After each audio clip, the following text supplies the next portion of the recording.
But I tell you that anyone who is angry with a brother or a sister will be subject to judgment.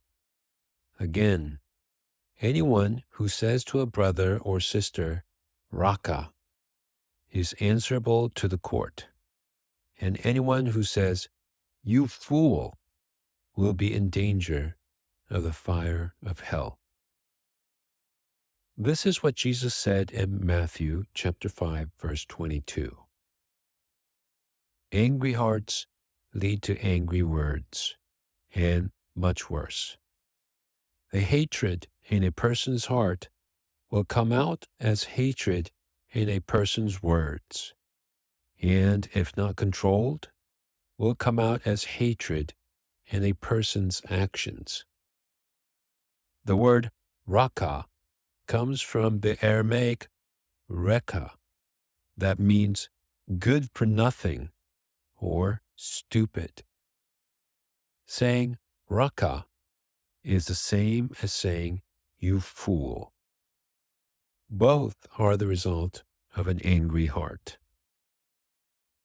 Words that are filled with hatred will damage the person who receives those words. The spirit of the person who receives hate-filled, angry words will be wounded.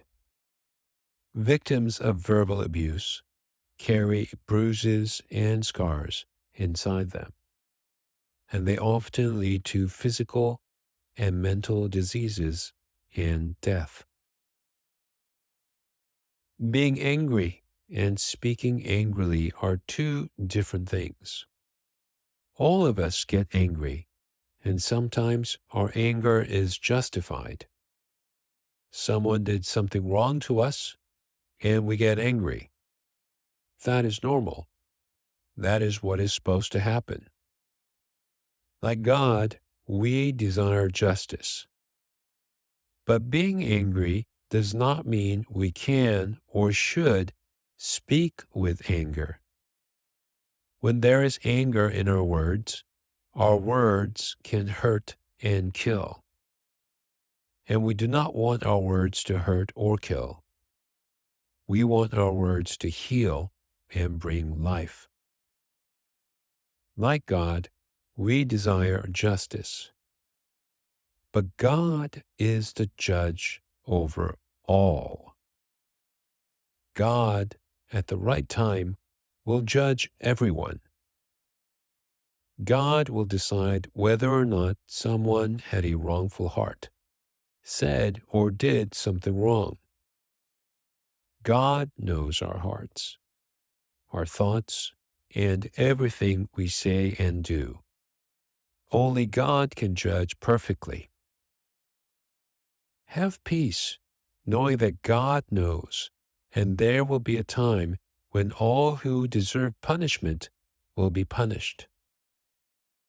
In Romans chapter 12, verse 19, it says, never take your own revenge, beloved, but leave room for the wrath of God.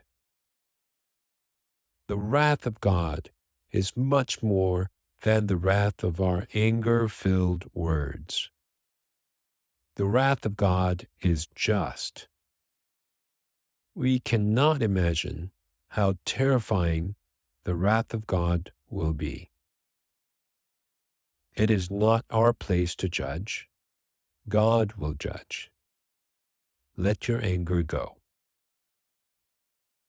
The only way for anger to completely leave us is to forgive. And we can only forgive when we remember that we have been forgiven by Jesus. Remember what Jesus had to endure to forgive us. Jesus left every good thing to become human, be persecuted, and hung on a cross to die.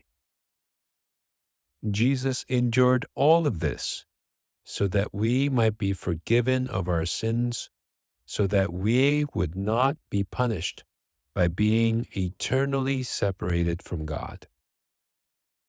Remember the gospel of Jesus.